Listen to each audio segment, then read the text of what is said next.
Hello, interwebs, and welcome to Closeup. I'm your host, Joe. I'm Justin. Today we got another leisure list for you. We're going to do something different next week, I promise. Stay for the end. We'll tell you what it is. So, for those of you just tuning in, leisure list is a potpourri of entertainment, where we pick basically whatever we're watching lately. So, getting into our medium shot, we'll tell you what the list actually is today. My first one, Critical Role, Campaign 1. Okay, my first one will be Titan Mage. Asteroid City. Marry My Husband. And the 1990s Addams Family movies. I'm combining them together. And the Hobbit audiobook. I'll also be talking in my quick pick section at the very end when I tell you the very best thing I've watched that didn't make the list here. Action Comics, The Arena. And we're going to be trying to do a non-spoiler review. I mean, there will be some spoilers, but nothing that'll ruin it for you. Just basically, if you don't like the premise and a little bit of plot information, it's probably too much spoilers for you. But otherwise, we're going to be talking about 10 minutes on each thing, and I will kick this off with Critical Role Campaign 1. An epic story about a found family of misfits and outcasts who wind up responsible for the safety of their world during a period of great strife, while they help one another reach their potential through personal, emotional trials and challenges. And I really enjoy Critical Role Campaign 1. I mean, this is an audio. I mean, it is a in-person thing that they did as well at the time, and they still do, but this is over 400 hours of content, just this campaign that they ran. I mean, it's 115 episodes, most of them 4 hours apiece. You finished all of them? In audio form, that's my point. I didn't have the time to watch it, sit down and watch it. But, you know, I listened to half an hour at a time on my commutes. That's how I got through it. So that's the big sell, really, is do you have that time? And I do think it impacts your enjoyment of it. To watch it, having seen the clips of it, I think it is better watching it because you get to see, you know, these voice actors really are acting in it. They're really inhabiting their characters in a way that it feels like you're watching a theatrical performance in a way, except they're all sitting around a table just talking and rolling dice. But the audios are also very immersive too because I can imagine everything that's going on in the world. Basically, what I liked about it is Critical Role uses its medium and the talents of its actors to craft one of the most immersive story worlds I've yet heard. And for those of you who don't know what Critical Role is, maybe you're living under a rock or you just haven't hit that part of the internet yet, but it is a D&D show, or at least it was. They're not anymore going forward. They made their own system, but it started as basically it was a birthday party gift for Liam O'Brien, one of the members, where he got a bunch of his voice actor friends together and they played a game of Dungeons and Dragons together. And then they had a home game and all these people played together for a while and they had a good time. And then they decided to stream themselves doing it. And they were the first ones to really do this at the time.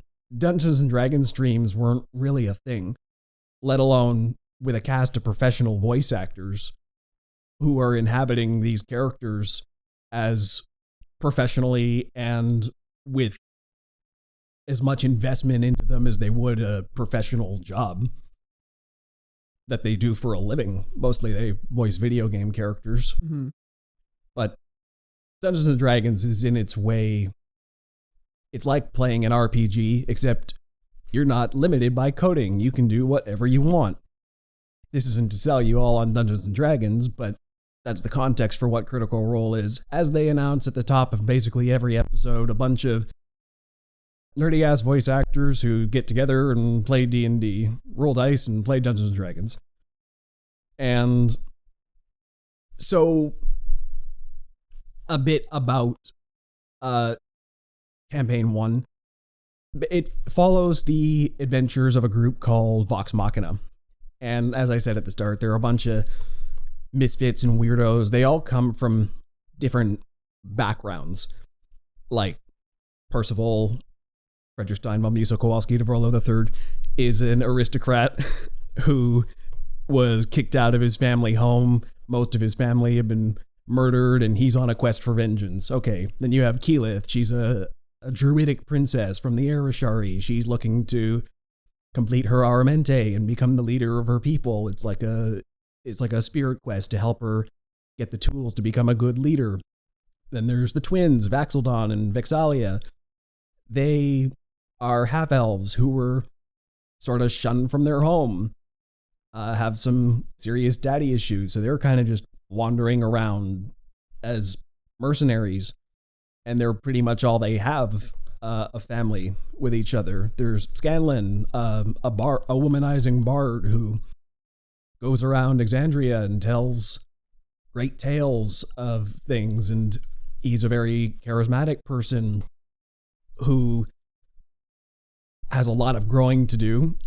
He doesn't like to get close to people. There's Grog, a simpleton, a jolly giant who is very, very dumb, but very loyal at the same time. He's the muscle of the group and just gets everyone into fun situations. There's also Pike. She's a cleric who is going on a bit of a spiritual journey as well. And I'm probably forgetting somebody right now, but anyway, those are most of the main group of characters. Oh, and of course the dungeon master, Matthew Mercer, who's putting all this together. And basically all these people in their dynamic, they're playing out a story that Matt Mercer created in his world of Exandria, and it's an incredibly immersive and vividly detailed world where some of the places they go to are based on Dungeons & Dragons 5th edition places, but Matt Mercer puts his own spin on it.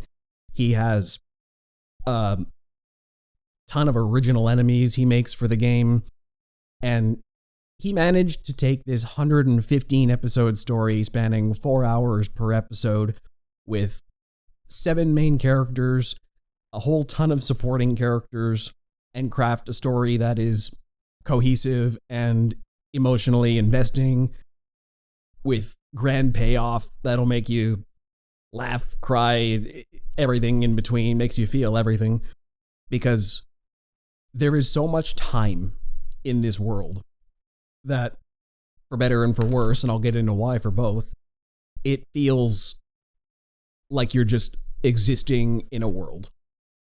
And I think that's one thing people will have some problems with, is sometimes it drags a little bit, because not every one of those episodes has big plot things happening.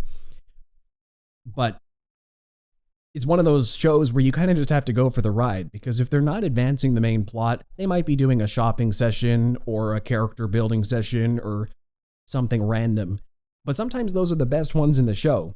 Just those totally random side adventures where Grog and Scanlan go shopping for something and get into trouble in the religious capital of the world. Just, it has nothing to do with the main plot or them trying to save the world. It can be totally goofy and feel completely pointless, and you're fully on board for it at the same time. And then there's other ones where they do stuff like that, and it just feels like, why are we wasting time here? So there is a bit of give and take, but really you just come to love these characters so much, and their dynamic and their interactions with each other, that you want to see them explore the world, fight all kinds of enemies, and help each other grow as people. That's really a big part of it, is these world-ending stakes with the Chroma Conclave or the Briarwoods or other enemies later on. They wouldn't feel as impactful if you didn't really care about all these core characters and their stories and their relationships with each other and how they grow and change over the course of a couple years in in-game time. And I think it really helps that these voice actors who are playing these characters all have an amazing chemistry in real life. The way they interact with each other at the table, they do feel like a family. And that comes through in their characters, which they'd already been playing a couple years before it even went to stream. So real life is bleeding into the game, that these people know what they're doing, and you just feel their chemistry through and through. Now you're talking about the chemistry. Isn't there a character who's missing from like the Vox Machina TV show? That would be, why can't I remember his name?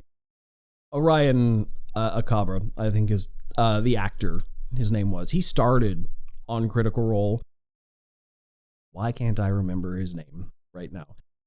Yeah, he was a sorcerer character, and he started in the home game with them, and he was in the first couple dozen episodes of the stream, and then he left.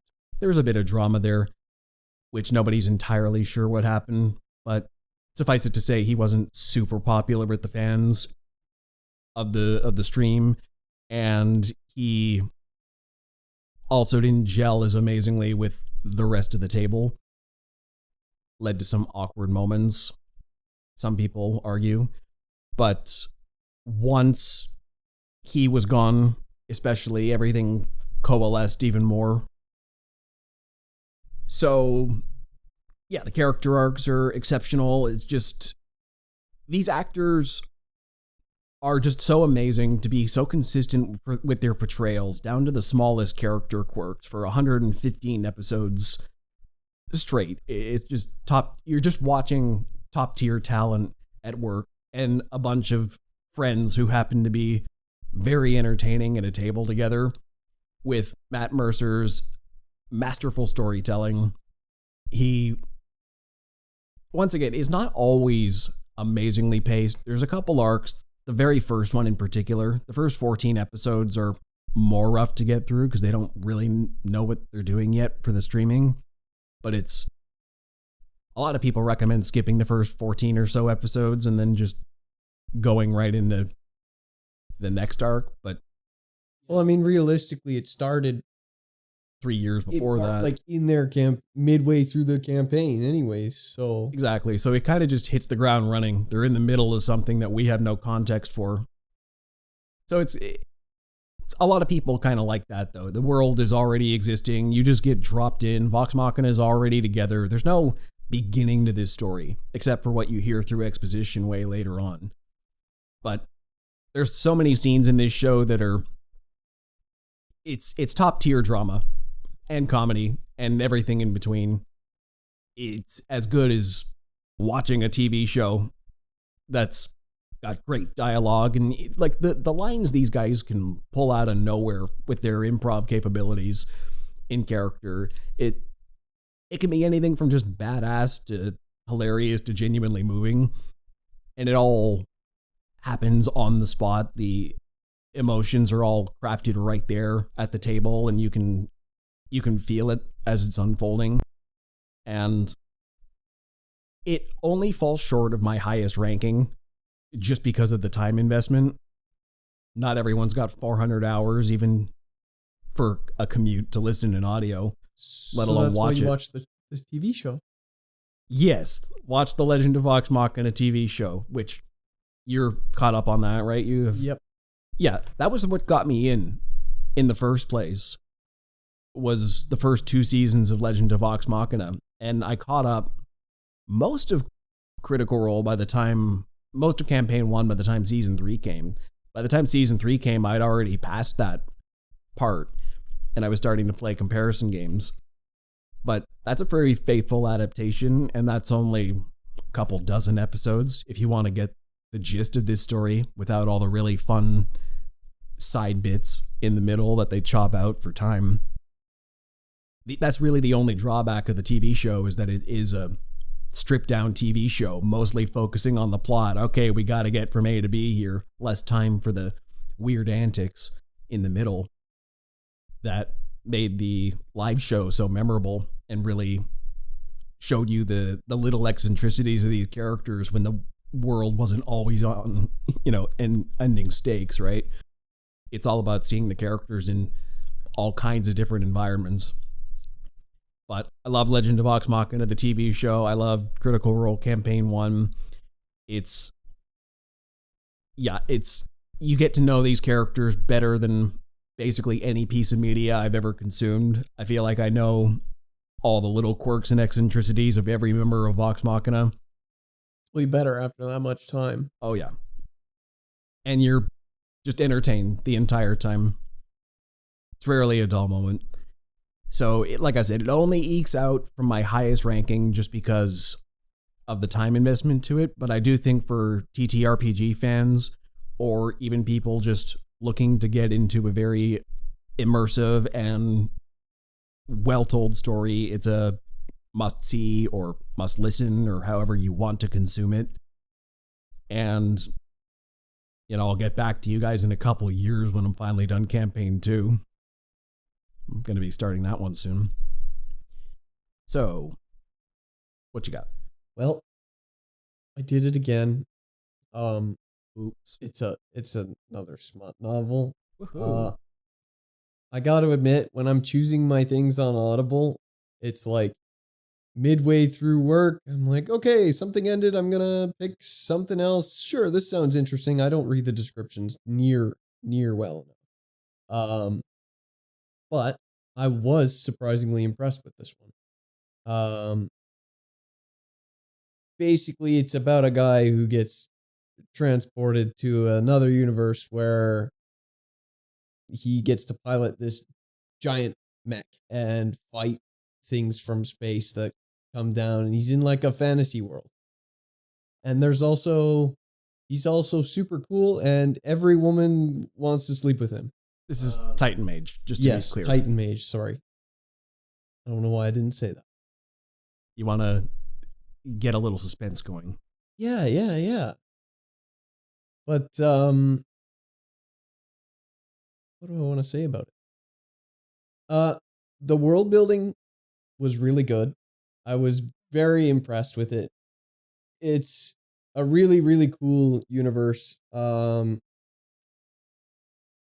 Despite being a smut novel, there's actually like logic behind some of the stuff, and it's very interesting.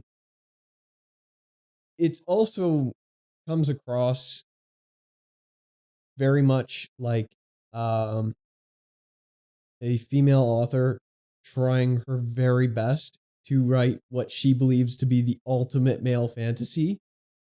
It totally comes across that way. I didn't even know the author was a female till later, and I was like, that tracks. It totally makes sense for that. Yeah. All of the characters they're really good, other than maybe the main guy is he's a main character. He just fills that role. But all three of the girls on the ship are all unique. And each book actually went into basically a different character. There ends up being 5 women on the ship, and each book is focused on their kind of backstory, like not going into their backstory, but bringing their backstory to light in the current time and having it actually matter, which was really cool that they actually got to spend time with each character. But there's 5 books and 5 female characters. As you can tell, the main character he's a meat puppet, basically. There's not much to him at all. He's just very generic is the issue with that one. But the world itself is very, very cool. They've got like the crystal moon shoots stuff at the ground, and they got to fight stuff from it, and there's so much going on in the world that actually I would have liked to see more expanded upon of this fantasy world, because it's somehow a mix of fantasy that's like, yeah, it's really out there for some parts, but then it's grounded in other ways as well. Like, they all fly around on airships. There's nothing beyond that. And it reminds me a lot of Mass Effect, where a lot of the stuff they're running on is it's technology from what they call the precursors, and they have no idea how some of this stuff works. They have absolutely no idea, and but they're still using it. They use it all in all sorts of things. It's just very fascinating, and it deals with like there's different regions, and it all stays fairly self-contained, but you learn a lot about the different regions in the world and how their cultures impact how they deal with this different world. Yeah, so you said earlier that it's written nearly like it's trying to be the ultimate male fantasy. How well do you think it succeeds in that? Um, I don't know. It depends. Did it succeed in your fantasy? Uh, Would you want to be this man? well, I mean, piloting the giant mech sounds kind of cool. I mean, there's a lot of things to like there, but it's like, if I had to handcraft my own fantasy, it'd be different. I believe you showed me the cover of the book, and it said harem fantasy specifically. Yeah, I did. I could not see that because on Audible, the covers when you're like clicking on stuff is like really small on the screen. The covers is, and I showed you the first cover. It's like, okay, yes, there is a girl on the cover, but it's not like explicit or anything. There's a giant robot and a girl next to it. That's about it. But I had the omnibus, so all five were blended into one under one cover. Um, but when you look at the other covers, it's pretty obvious what you're going into. Yes. So don't go into it expecting that it's not a smut novel, because it totally goes into smut like whenever possible. But it's actually good in its own right as a not. You can go into it for the smut, but also they made 5 of these things, so Yeah. It's not bad. The world is really cool. So I don't know if you can, even if the smut is not your thing, if there's more to it. yeah, you don't have to enjoy the smut to enjoy the novel, because it's that well done, and there's a lot of humor to it, and sometimes you can even see where the writer was coming from as they're going, and it just leads for a lot of interesting stuff. It was really good. I actually, if it was bad, I would have stopped listening to it. It was very long. The 5 of them was like over 50 hours. So it's not short. When like the average audiobook, like something that's fairly long is usually like 20 hours. Mm-hmm. Like I think Lord of the Rings is the first book is only like 15-20 hours. So this is quite long when it's basically as long as the entirety of Lord of the Rings. So remind me what the goal here is. Are they just traveling around from world to world, seeing what's there book by book? Or is there a... Well, it's all self-contained in one world. They travel, they're doing like work. They basically just deal with mostly these meteors that come down from the moon with these slime things, and they got to kill them. Okay. But then you deal with stuff where it's like, okay, these things can take control of creatures or equipment or anything that's been left behind. Sometimes it's like precursor equipment. They're like, oh, this is really bad. Mm. But there's multiple of the Titans, and they're all unique, and everything is cool. It's really interesting how they did the Titans as well, because it's called Titan Mage because there's magic. But you can only use the magic when you're touching the right material. You have to have like a material component to it. So the Titans themselves have to have certain materials or stuff for them to actually use the magic. Can anybody access this magic, or is it specific? No, not everybody can, and most people can use like one type of magic, maybe 2. There's 4 types of magic. Um, yeah, 4. And that's why everybody wants to sleep with this guy, is because he's got all 4 types of magic. He's super special. And they're all like, it's like, oh, he's a void mage. So, and they're like, okay, in our society, if you have a child with a void mage, the government will pay for everything. And they're like, and pregnancy lasts 1 week because we have time magic and we accelerate it. So it's like, oh, they're all like, you, me, what? What did I do? Oh, right, I'm a void mage. Of course you want me. He sticks pretty close though, considering, when they go somewhere in public and it's like everybody knows him and he's being approached like all the time. He sticks pretty close to his girls, but still he wants to have a collection. And it's a little strange. It's a little out there for me, but it was cool enough. The premise had me hooked. So does this guy's ego just expand over time or what? totally.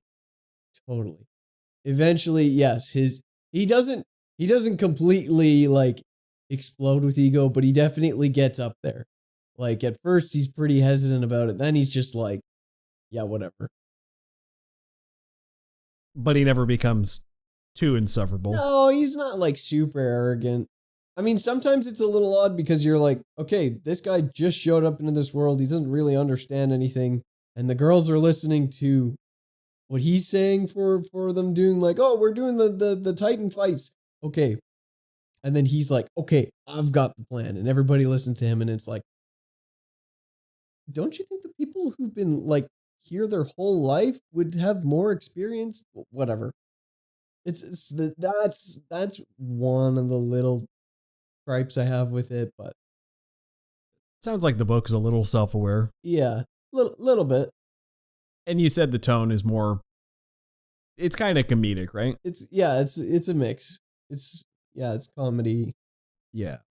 So what would you rank? Would you rank the individual books or would you just give the series a ranking? I honestly can't really remember where the divides are between the books, so I would just rank it all in one. I'd say it's probably like a 7. It's pretty good actually. Okay. If there was more, I would. If there was more and it was like not a smut novel, I'd probably be like, yes, let's do that. I don't know if I want to do that though. Or are you kidding? I'm poisoning my Audible though. My Audible now, it keeps suggesting things. I'm like, no. So now I actually have to. It won't happen in the future because now I read the summaries beforehand and I have it all prepped what I'm going to listen to. Stay tuned for Justin's next leisure list where he talks about his latest smut novel. Oh God. And I'm going to move on to Asteroid City, which is a Wes Anderson film. I haven't seen very many of them, but I know there's some certain Wes Anderson tropes, and this seems to follow most of them. But what is Asteroid City? It is a play within a TV show, within a reality, within a movie. Nobody understands what's happening, but maybe that's the point. That's the best summary I can give. But what do I like about it? I figure Asteroid City's humanity is buried beneath showmanship and heady themes. That is both my commentary and my criticism, because you're following a group of eccentric geniuses who are building weapons for the government. Basically, the play of Asteroid City centers around this science fair where some of the best geniuses of America are coming together and they're building all these crazy weapons. So it's the genius kids and their parents and some of the local townsfolk in Asteroid City. But everyone's kind of an eccentric weirdo. They're not very relatable people, and they all have this level of aloofness to them which makes them hard to relate with on an emotional level. Which is interesting because when it gets to the segmented black and white portions about the making of Asteroid City, where the actors in the play versions of themselves on this TV show, the actors are a lot more emotive in those parts because they're playing more realistic kinds of people. They're playing versions of themselves. But when the actors are playing their characters in Asteroid City, they're, like I said, there's that aloofness. So it is a choice. These the real life actors aren't messing this up. Wes Anderson must have told them, okay, be more aloof when you're in the Asteroid City portions and be more expressive and emotional when you're playing these actors on the TV show. Which must mean something or other. Don't ask me exactly what. But the most trippy one is Scarlett Johansson. So when we really got to think about what's happening here. So Scarlett Johansson is playing an actress who's playing herself on a TV show about the making of a play called Asteroid City, where that actress is playing a character who's also an actress preparing for a role. So Scarlett Johansson has a very, very hard role in this movie. So what you're saying is there's more layers to this than Inception.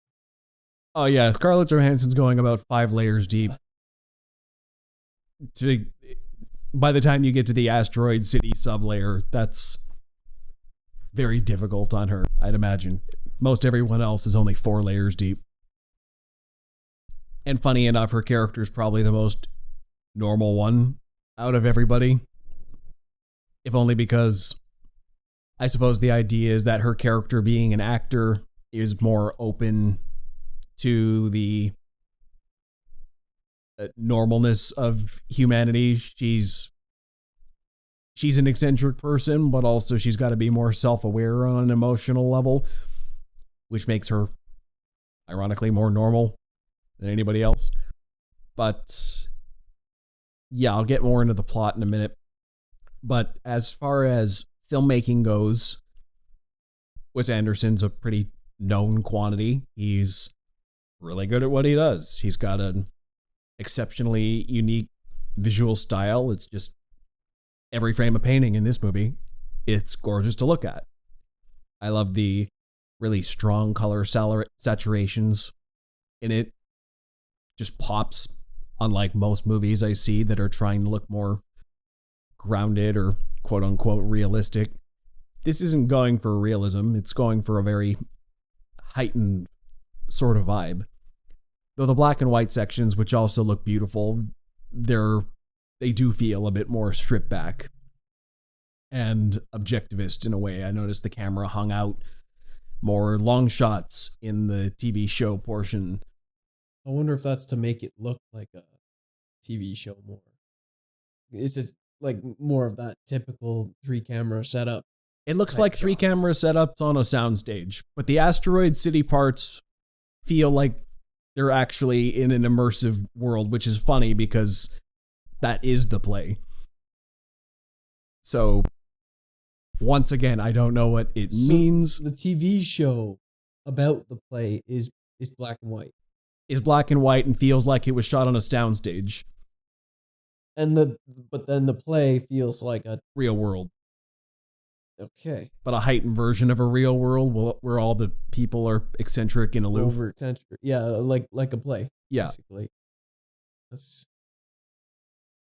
Yeah. So all the actors also seem perpetually perplexed in the play Asteroid City. It nearly seems like the actors, I'm not talking the real life actors, but the actors in Asteroid City don't necessarily know why they're playing their characters a certain way, because they never really got adequate information from the writer of Asteroid City, so none of the actors or any of the people making the play Asteroid City know what Asteroid City is actually about. It's sort of just these situations of a bunch of weird people in this town together that nobody really wanted to be in, and they're stuck in a strange situation and they don't really know what's going on, and they just sort of have to make do. It's good dialogue. It's entertaining scene by scene. Although I've heard some people suggest that the fact nobody knows what's going on is sort of the point. It's just supposed to be everyone is trying to find meaning in it where there is none, but also these experiences they had along the way that don't even honestly really change them all that much. They're just sort of, they're trying to find meaning where there is none, and in the meantime just living their lives, and that might be the point. But also maybe there is a point. Maybe searching for the point's futile. Who knows? And that's potentially the genius of Asteroid City, but it also might just suck, and who knows? I've heard a lot of people suggest that it gets better if you watch it a second time. It seems to be mostly unanimous that if you watch it a second time, you get more out of it, whereas a first time, you're just confused. Are you going to watch it a second time? Not anytime soon. I'm not much of a rewatch kind of guy, but I may rewatch it again someday. But I do think it's worth a watch. As I said up top, this is the worst thing I watched that I felt like talking about, and even that's worth a watch. The actual worst thing I watched was Halloween 2018. I'm not even going to spend much time on that. I just wanted to say that's the worst thing I watched. Don't bother with that. Although I have to shout out my brother's comment on my TikTok when I made a review of it, and he said that Halloween, the third movie in that trilogy, makes Halloween 2018 look like Citizen Kane.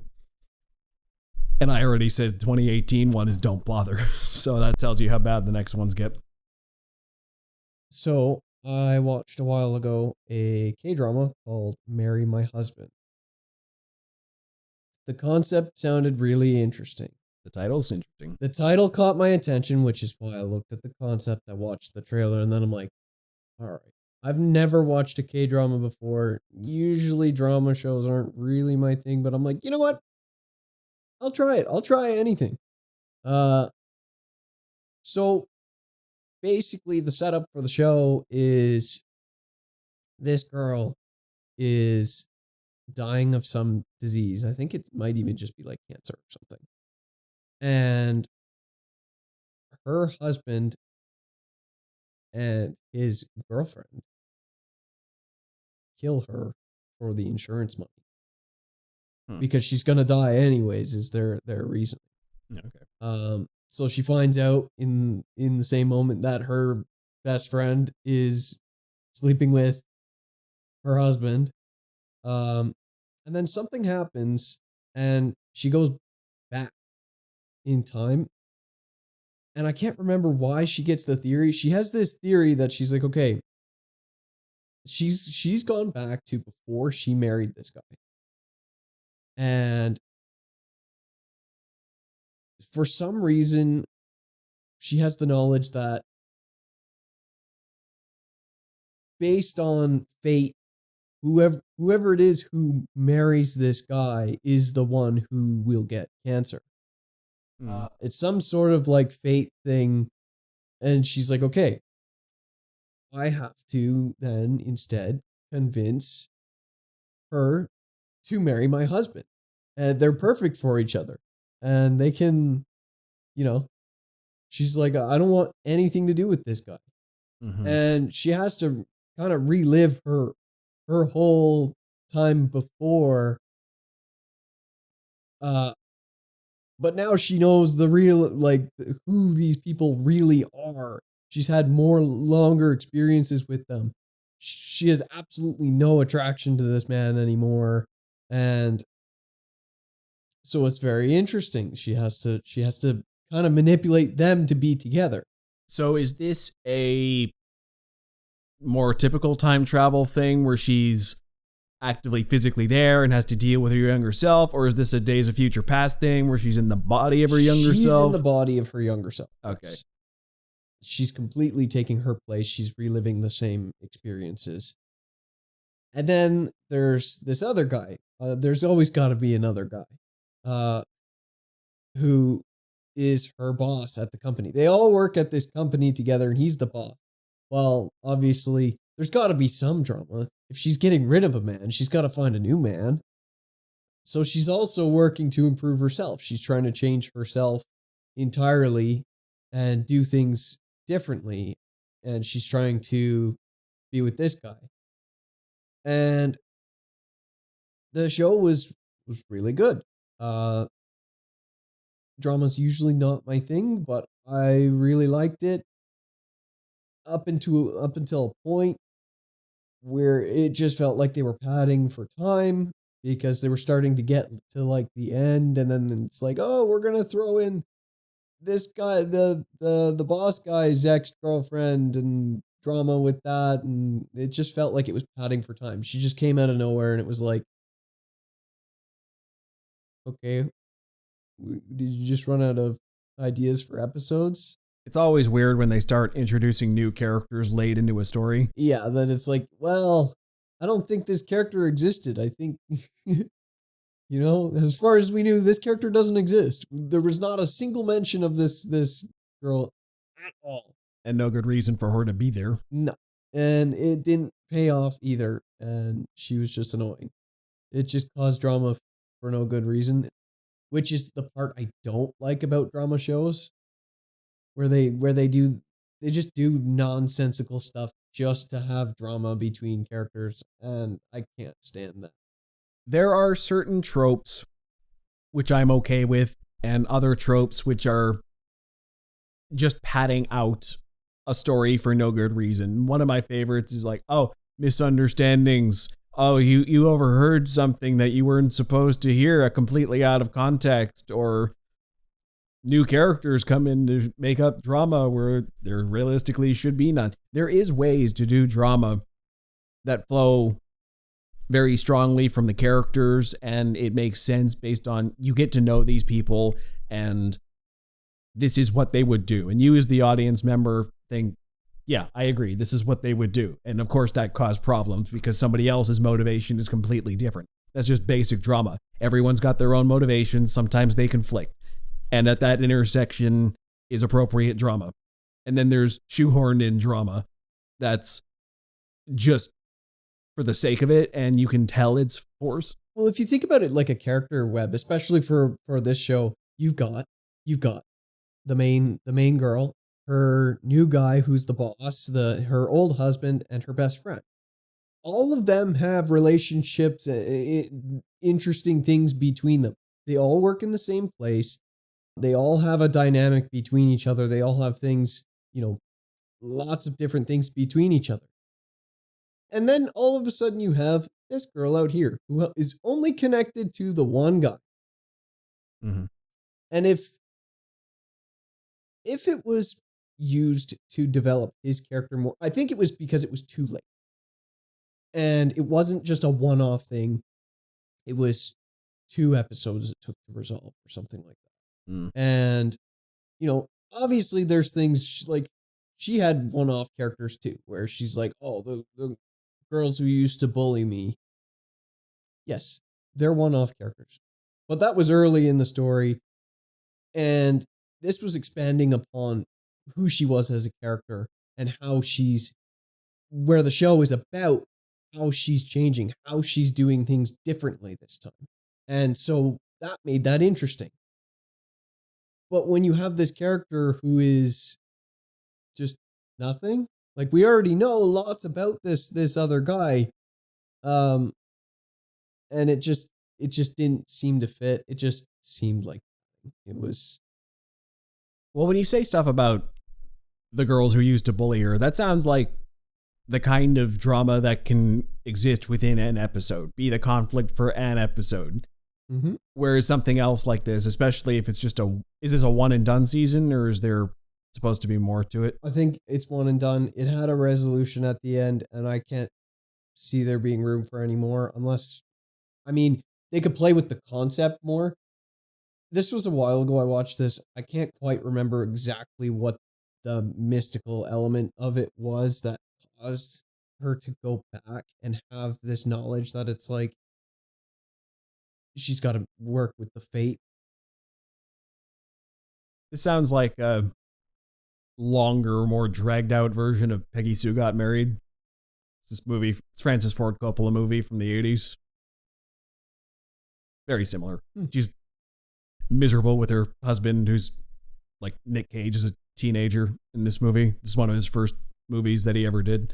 And she ends up getting put back in the body of her 17-year-old self or something like that, and just does high school a bit differently because she's this very uptight person in the future, if I recall, and she played it safe her entire life, and now that she's a teenager again, she's thinking, okay, well, I'm going to play out my future a little bit differently this time. Now I can do it all again. I'm going to be a bit more of a risk taker and see where that gets me. Now I've had a chance to do it all again. Would she pick the same husband she ended up with, who she was miserable with in the future? I mean, now she's seeing him as a teenager, the version she fell in love with, and okay, well, does she catch feelings again, or does the knowledge of how he turns out change things in her mind? It was an interesting movie. It sounds like similar. Yeah, it could be. It could be. It's also a different culture too, because it's a Korean drama. It's a Korean show. So a lot of times with different languages, things don't always cross over. You know, you might get some cross, but then it's like, hey, if we make something similar in a different language, it's a totally different audience it's hitting. So it's pretty good. But for me, it was really interesting because it dealt a lot with like work, the whole working scenario of like Korean offices, which is very, very different from like American style offices. It's the work environment is totally different, and they have a very strict set of social codes. Yes, social cues and things they follow. So that was really interesting for me because I've never experienced any of that.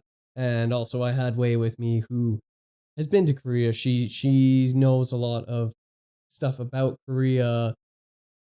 So she obviously has more experience with that. So I'm like, is this actually how it is? Or is this show like hemming it up? And she's like, no, that's pretty accurate.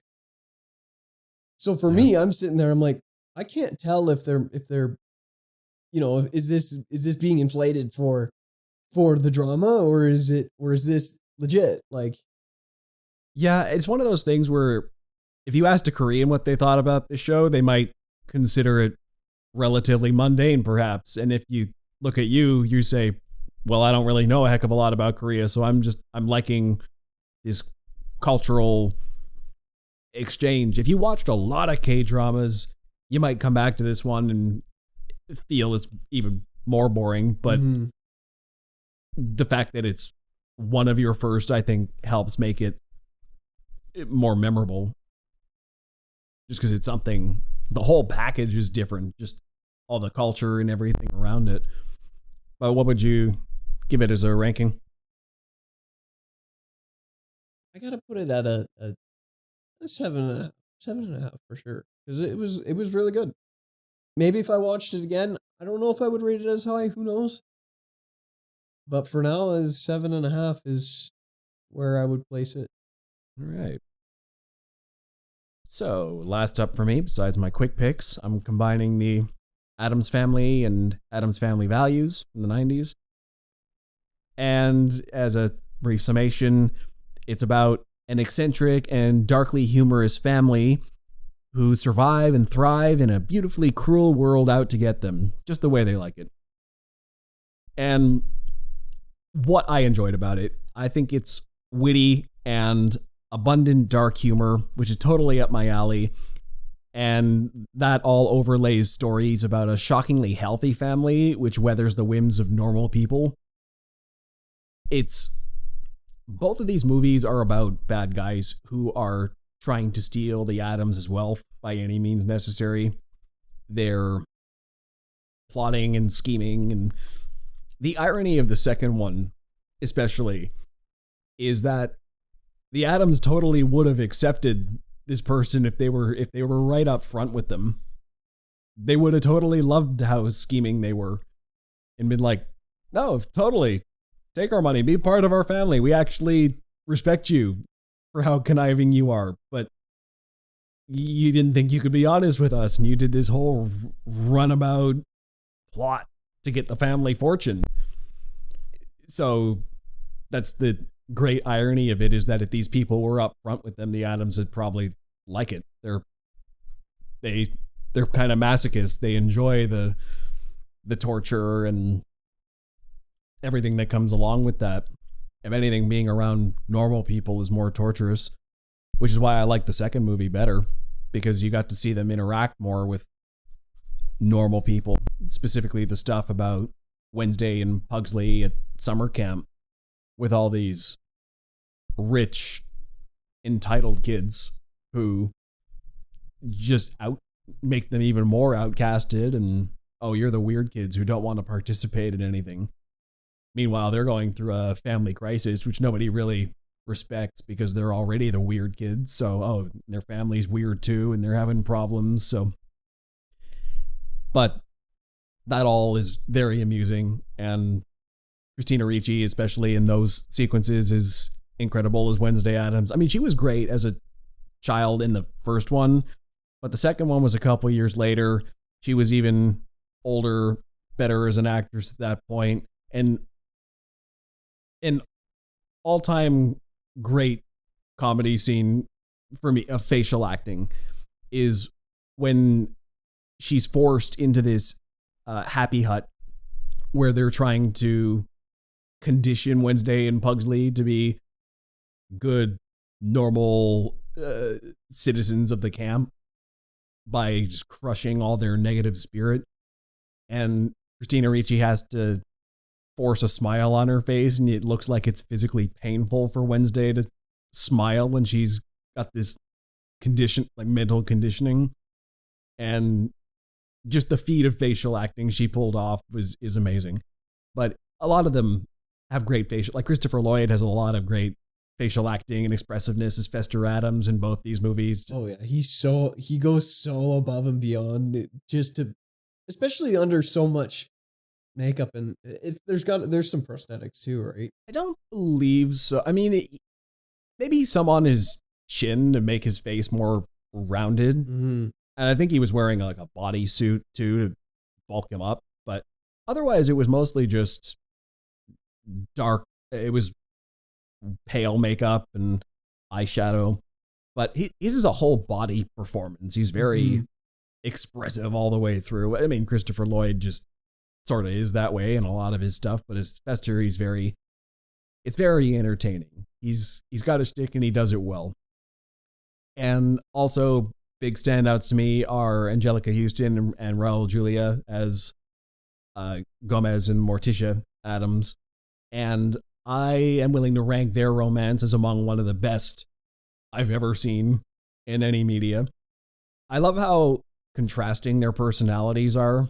She's incredibly reserved and kind of a melancholy sort of vibe, whereas he's manic and way out there and getting into sword fights with people all the time and doing acrobatics, and he's off the wall and he's very emotional and feels very strongly about everything.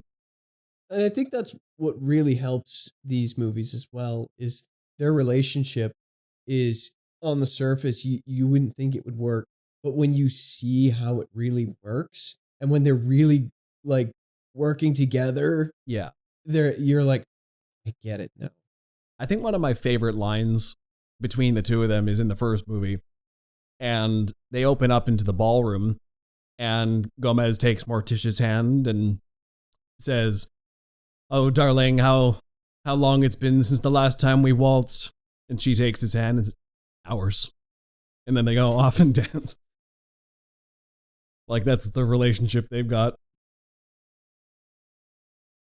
They're acting like, "Oh, wow, we haven't danced for hours. It's been so long."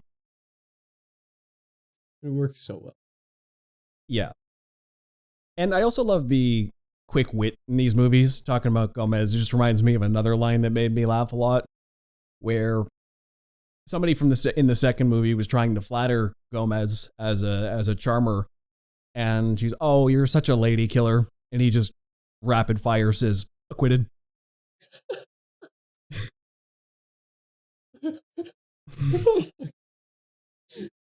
Yeah, just a lot of dialogue peppers these movies like that. It's so fast, and even just a one line punchline like that is very okay. That was very efficient writing. And the second movie, I think, even more than the first, is tight in terms of its dialogue and setups and punchlines and payoffs like that. It's just the first one is really funny, but the second one is an even better written comedy. And even though the plot of the second one meanders a bit more, it kind of bounces back and forth between two unrelated things. There's the summer camp plot, and then there's the bad guy trying to steal the family fortune, which don't really relate whatsoever. But it's a more entertaining and funny movie all around. The first one, in fact, suffers, I'd argue, from being more focused, because I didn't really care about the bad guys in the first one. The bad guy in the second one is actually really entertaining, but in the first one, they were just kind of boring. And whenever they took screen time away from the Addamses, it made the movie worse. I just don't care about these people. And in the second one, the Addamses got more opportunities to interact with normal people as that contrasting for their eccentricities. But in the first one, the bad guys were really the only quote unquote normal people they got to interact with the entire time. So it was a little bit disappointing in that regard. But I think the second one took what worked and cranked it up a little higher. I also love the production design and makeup and lighting in all these movies. One of my favorite details is on Morticia. She's lit differently than everybody else in her scene. She's got this light on her face that accentuates her eyes, like you see in 1930s Dracula movies or whatnot, that kind of highlighting the eyes for extra dramatic effect. And she's always lit like that in every scene, in both movies. They highlight her to make her look like a classic horror movie villainess. And it's just specifically for her. And I don't know if I've ever seen that in a movie before so blatantly. And I know it's done for comedic effect, but it's also done as an homage to old monster movies. But the house, the mansion, it's wonderfully gothic and dark and Halloween-esque. It's creepy. The costume design for everybody, the special effects work, especially for Thing. I don't know how they pulled that off 30 years ago. The hand that runs around on its own. Some of the comp work on it was a little bit sketchy for some shots, but most of it looks really good still. It holds up. There's a lot of practical effects in these movies that are still very well done. And a prominent theme in both is, once again, the Addams, despite being masochists and loving the torture, are a shockingly healthy family unit. They're a lot more in tune with each other and help each other. These outside people are a lot more toxic and cruel to each other. And despite Wednesday and Pugsley always trying to kill each other, and it's like a game nearly. All the bad things they do to each other are playful and just part of the family dynamic. And then these outsiders come in and they're just actually bad people. The Addamses aren't necessarily great people either, but they're not pretending to be any different. Like, yeah, this is just what we are. And we're actually a pretty good family, all things considered. You guys are broken people trying to, like, you need money because that's all you got. Especially in the first one, where the bad guy was this character who is, well, Christopher Lloyd in the first one, he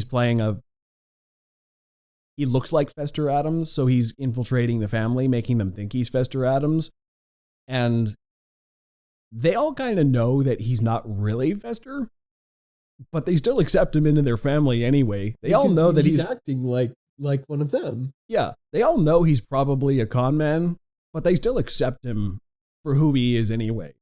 Like I said, the same thing with the villain in the second one. If she'd had been as upfront as that, they would have accepted her too. They don't really care that these people are trying to screw them over. It sucked for them when they do, but the Addamses are very warm and welcoming people if you're in their family circle. So both these movies are very entertaining and pretty darn good. Dark humor, right up my alley. Love that stuff. Looking forward to the next season of Wednesday too, whenever that comes out. It's been a while. It'll be soon. It'll be soon. Knowing Netflix, it'll be pretty soon. Yeah. So what you got? All right. So I talk about Audible so much that I should damn near be sponsored by them at this point. But one of the things that most people know about Audible is their celebrity read audiobooks. And one of the most popular ones is Andy Serkis reading The Lord of the Rings. I've heard of them. Yep. And somehow I've gone this far into my Audible journey without any of them. So I finally listened to The Hobbit, the Andy Serkis version. And it was great. It was excellent. The Hobbit was one of my favorite books growing up. And Andy Serkis does it justice for sure. I mean, obviously he's great. When he's doing Gollum parts, he's great. He's the voice of Gollum. If he didn't do those parts good, that would be not worth the price of admission. Yeah. But he's got that deep voice, and it's just nice to listen to. Mm-hmm. And especially with Tolkien's prose writing, it really sounds a lot more like poetry, the way it's read. Especially the Hobbit. The Hobbit was more poetic than the rest of the Lord of the Rings ended up being. And that's from its origins in Norse mythological stories. They're all written, like most of them actually are poems. Mm-hmm. That we've translated into stories now. And so having Andy Serkis do it, like just the way he does it is so well, like he's definitely doing justice to Tolkien's writing. And it was definitely an experience. It was great. It doesn't quite make me want to rewatch the Hobbit movies because 3 of them was too much. It was too long. But the book is great. And it's always going to be great. I still haven't even seen Battle of the Five Armies. You can skip it. That one. I'm gonna because I'm a completionist, but it's just so disappointing that they just I mean, doesn't the actual end of the Hobbit book end within the first 15 minutes of Battle of the Five Armies, something like that? Well, the problem with Battle of the Five Armies is that, right, Smaug is defeated, and there is a back section. But before the battle even happens, Bilbo gets knocked out. And like it's the build up, you've got all the politics kind of going on, and then he gets knocked out after he meddles a little too much in things he shouldn't have been doing. And he misses the battle. He's just told what happened afterwards. Mm-hmm. And so it was kind of disappointing that the movie was like, we're going to show all this. Of course they We're going to show everything. And I don't know. And it was bringing the culmination of all the other little things they added, like, oh, Legolas is in there. Keely's got a relationship with an elf or something. And, there's this specific bad guy after them in the movie. I can't remember what he is. He's an orc or something. And all of that kind of comes to a head in that movie. And it's like, these are the things I didn't want to see. This is, I see. All of the late stage additions just are in that movie. They're most integral, and it's because they needed to pad it for time. That was the movie they needed to pad for time, and they know that nobody would watch it if they killed Smaug in the second one. They didn't want to finish it in the second one because, I mean, what do you do after the big quest ends with the dragon fight? Like, there's not much after that. Yeah, pretty much. But did you listen to Lord of the Rings or The Hobbit or both? The Hobbit. The Hobbit. Yeah. Yeah. I think he did all three of them. Yes, there's 4 books. 4 books? Oh. Yeah, because there's The Hobbit and then there's 3 Lord of the Rings books. And I'm in the Silmarillion too. I'm pretty sure he did that one. I've never been able to get through the Silmarillion. Maybe I could. If Andy Serkis narrated it. Yeah, maybe. I've never been able to get through it despite The Hobbit being one of my favorite books. And I love Lord of the Rings. But I just couldn't get through the Silmarillion. It's so wordy. Yeah. Yeah. Tolkien's gone too far with his prose. Well, you made it through the weirder Dune books, so that's true. And is the Silmarillion any worse than Frank Herbert rambling later on? Not that he's rambling. I haven't read them, but no. Frank Herbert starts to kind of lose his mind at the end. But yeah, maybe now I could go back and actually get through it. I would probably appreciate it a lot more. But I'm gonna work my way through. I'm going in order, so I've got the Fellowship of the Rings next. That'll be eventually. I will listen to that. Yeah, that's a blind spot for me in terms of classic literature. I mean, there's a lot I should read, but The Hobbit, Lord of the Rings is definitely something I ought to at some point. It's not a long book either. It's really short. When you take the books and you're like, here's Lord of the Rings, it's stacked up this bloody high. And then there's The Hobbit that's not even as big as one of the books. But the adventure is so packed in there that it's like, I do understand how they made 2 movies. Not 3. 2? Except 3? No. I think it's hard to condense a novel, especially an adventure novel like that. People get mad when you condense an entire novel into one movie, basically every time.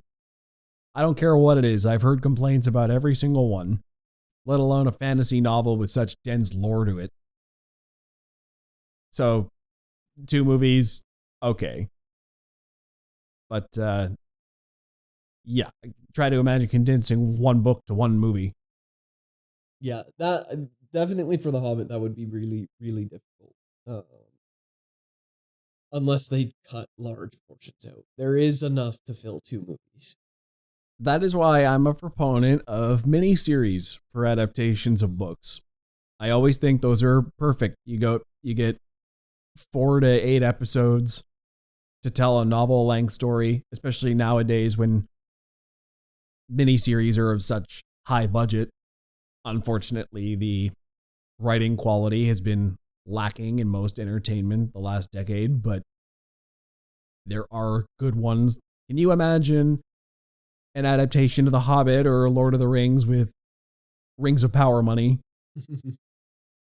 by somebody who was competent? No, I've definitely seen more book adaptions done well. Like the recent adaptions have been better when they're in a miniseries. Like they're making a Harry Potter TV show. I'll be interested to see that. I know there's a lot of debate about it, but also feel like they might be able to do it more justice, probably. The first movie came out over 20 years ago. That's okay for a reboot. My only problem is I don't think this might be a hot take, but I was big about Harry Potter. I read all the books, I watched all the movies. I don't think that the books were written as well as the movies were. Well, I only read the first 5 books and only saw the first 5 movies, and I remember the movies more. I'll say that. Yeah. I was never that huge into Harry Potter. That's one of those weird ones where I always liked it, but I was never as rabid about it as everybody else in our age group. I digress. So my last thing I'm going to talk about today is my quick picks, and I've only got one worth talking about today, which is Action Comics Volume 2, The Arena. So the premise of this book is Superman is losing his powers, and this is the second volume of the Warworld saga. So there is a couple issues before this. And there's going to be more after this. And the Warworld saga, even at this point, is among my all-time favorite Superman stories I've ever read. Not to overstate it. But the premise of this book is Superman is losing his powers, and he takes the Authority, who are a group of anti-heroes, basically, to space to fight Mongol and free the prisoners of Warworld. And then they end up getting captured and basically doing Superman mixed with the plot of Gladiator. So Superman becomes pretty much like Maximus, who's trying to lead a prisoner rebellion. They call him Bloodless Sword, which originally they meant that as an insult, but then people start getting inspired by his gladiatorial prowess and the fact that he doesn't kill people. And then the Authority, meanwhile, are trying to... Well, a lot of the Authority are also gladiators, but then a couple escaped. Others are too injured to even fight. And it really builds up Warworld as a place. They've even got some of their own unique language, some of their own lore. They have entire religions and philosophies about combat being the way of life. Every one of them wear chains, which they're proud of their chains. Every time someone tries to break them out of their chains, they're like, no, this is like a point of pride. Every time I win a battle, I get a new link on my chain. The longer the chain, the more prowess the more social status you have in this society. And Superman and the Authority look at this and they're like, yeah, but you guys are prisoners. You do realize that, right? The fact that you have big chains that you refuse to break is, like, to us, that's just a symbol of your oppression, not a symbol of social status. Mm-hmm. So there's a lot of philosophical conflict about fighting as a way of life for these people. And then Superman comes in there with the audacity to try and free them from that. But a lot of these people don't want to be saved. Fighting is all they've known for a very long time, and being gladiators of Warworld is all they plan to be. The art's gorgeous as well. I love the visual style of it. The dialogue is poignant, and it puts Superman into very strong moral situations where he's not necessarily... I mean, he is the one in the right, but also it's more of a challenge than usual because people disagree with him. And that was the same kind of conflict I loved about the first set of the Warworld saga, which I'm sure will continue into the next one when I'm finally done with that. So, Action Comics, The Arena, read as soon as possible. And that does it for this leisure list. When you're done flipping through, where can we find you? This is actually really gorgeous, the artwork. Oh, yeah. I'm very impressed by it. I like how each section kind of has like a different kind of color scheme. Like you can kind of get vibes from it just by flipping through it. Like you can tell portion, like there's a portion that's mostly reds here, and then there's a portion that goes into the browns, and then there's a portion that's like there's a couple pages in a row that are all this blue color, and then it fades back into the reds again. Yeah. And there's a lot of like I've read quite a few comics, but I really like some of the close-up shots in this. like extreme close-ups. Oh yeah. I've never seen a lot of those done in comic. Not extreme close-ups where you're just on the eyes. Like, True. eyes are generally it is very hard to show an emotion through eyes that are drawn. But just looking at some of the extreme close-ups, I can, without having read anything, just looking at that image, I can tell what's going on. Like, that one is excellent. Determination. You can already just tell. I know exactly what's going on just by seeing how the characters are responding in the moment. Yeah. I would probably read that one actually. That looks really good. Yeah, so the first 2 volumes of the Warworld Saga read ASAP, but I'm specifically talking about the arena today. And where can we find you? You can find me on Instagram at jchurchtpm. And you can find me on TikTok, Instagram, and Facebook at ThoughtPlane Media. And check out thoughtplane.ca for everything else I do. You can even donate $1 or $2 there if you like our work and you're feeling generous. Buy us a candy bar. We hope to see you on the next Close-Up with Ryan and Joe, where Justin and I debate the Clone Wars versus the Bad Batch plus Rebels. We're combining the 2 of them to give them a fighting chance. So, till next time. Take care.